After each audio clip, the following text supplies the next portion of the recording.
Olá pessoal, hoje eu estou trazendo mais um quadrinho muito raro, mas assim, um gibi que poucas pessoas sabem que existiu. Eu estou falando do Loucademia de Polícia. Quem é mais novo, né, não vai ter muita ciência, não vai ter noção da febre que foi o Loucademia de Polícia na década de 80 e década de 90. Começou no cinema, né? Esse título, assim, essa franquia começou no cinema em 1984 com Loucademia de Polícia 1. Aí a gente teve em 85 o 2, 86 o 3, 87 o 4, 88 o 5, 89 o 6 e depois em 1994 o sétimo filme. Então foram 7 filmes do Loucademia de Polícia, sendo que de 84 até 89 foram 6 filmes ininterruptos. 6 anos seguidos lançando assim com um filme no cinema. E assim, isso fez muito sucesso. E assim, chegou também nos desenhos animados. Por volta de 88, 89, teve a série animada com 65 episódios, que também foi lançada no Brasil. Eu não tenho certeza se saiu todos os episódios dublados, mas assim, passava também nos programas infantis, passava o desenho animado da Loucademia de Polícia. Então, assim, era uma febre na década de 80.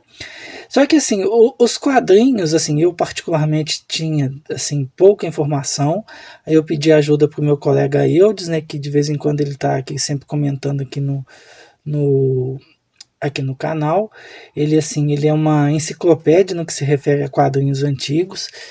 Eu não conheço o Eudes pessoalmente, né? Eu sou aqui de Minas, ele é lá do Rio Grande do Norte, é uma distância enorme, mas o Eudes ele é fera, assim, igual que eu falei, é uma enciclopédia nos quadrinhos, principalmente nesse universo do He-Man, She-Ra, Thundercats. Ele manja muito mesmo e eu pedi ajuda em relação a alguma informação aqui do Loucademia de Polícia, porque eu só sabia que existiam 2 publicações, assim, quis tentar entender do porquê a Editora Abril lançou apenas 2 edições no mercado nacional, que foi essa edição aqui, que é de agosto de 91. Se a gente for olhar aqui, vai estar bem pequenininho, mas vai estar aqui embaixo, aqui, olha, edição de agosto de 91 e a segunda edição em setembro. Então teve apenas 2 meses, o gibi ficou pouquíssimo tempo em bancas e por isso, assim, talvez por isso, a raridade, né? Foram poucas edições. Aí, segundo o Eudes, né, foram 6 edições publicadas assim, anteriormente nos Estados Unidos, 89, 90, não tenho certeza, não vou lembrar aqui da data correta. Então, nos Estados Unidos teve 6 edições do Loucademia de Polícia. E a Editora Abril, ela condensou essas 6 edições em 2 edições apenas. A gente pode ver que é um gibi meio gordinho.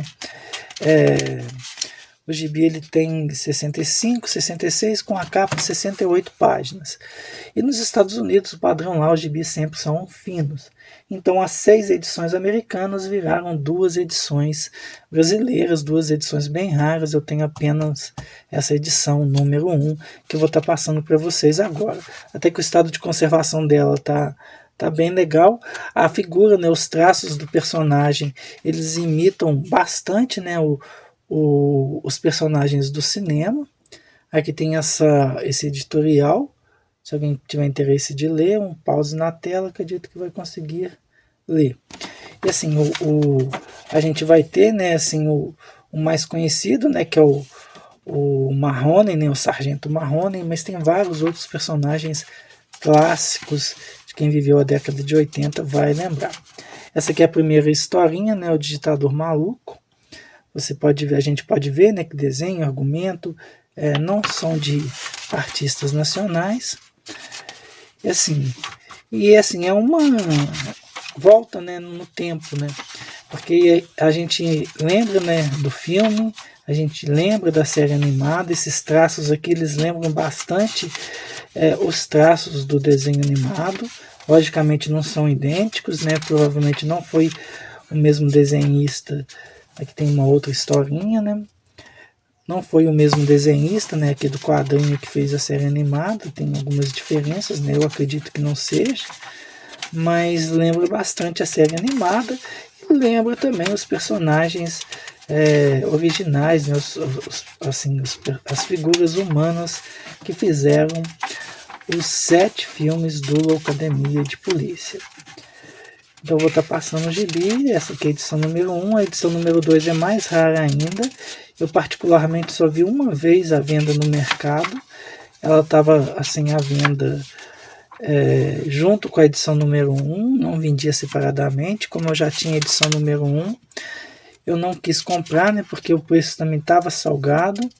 Eu acho que tem um limite, né? A gente não pode exagerar no que o pessoal pede, só que num caso assim é complicado, né? Não tem concorrência, a pessoa coloca para venda e assim ela vai fazer uma pesquisa, não vai achar no Mercado Livre, não vai achar na Shopee, não vai achar em lojas de quadrinhos, não vai achar em OLX, não acha em lugar nenhum.